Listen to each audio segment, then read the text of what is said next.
After a breakup, if someone keeps reaching out to you, wanting to text you, trying to stay in contact, no matter how much you don't want to get back together or how little you like them now, I hope you'll hear me out.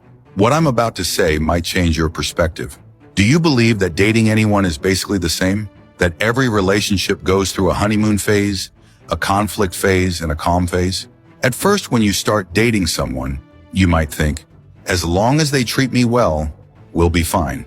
But over time, you begin to notice things. They don't understand you well enough.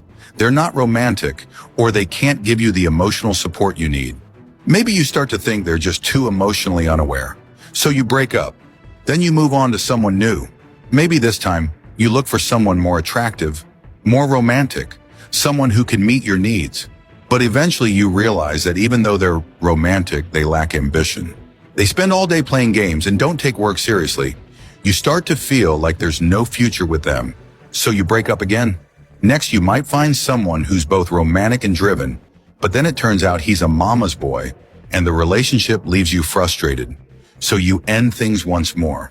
Over time, you begin to feel that after everything you've been through, maybe the first one was actually the best, and now you want to get back together.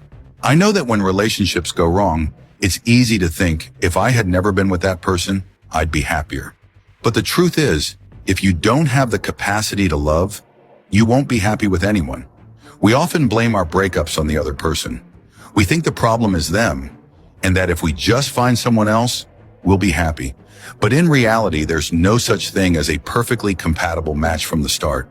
Real connection is built through compromise. So the real question isn't who you're with. It's whether you have the ability to sustain a relationship. Do you know how to communicate effectively with your partner? Can you make them feel more loved?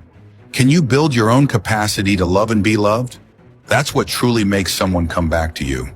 If the person chasing you realizes their mistakes and has the courage to change, then why not give them a chance to start over?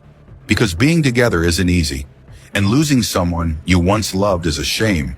I hope you learn to treasure the present and cherish the one who loves you right now.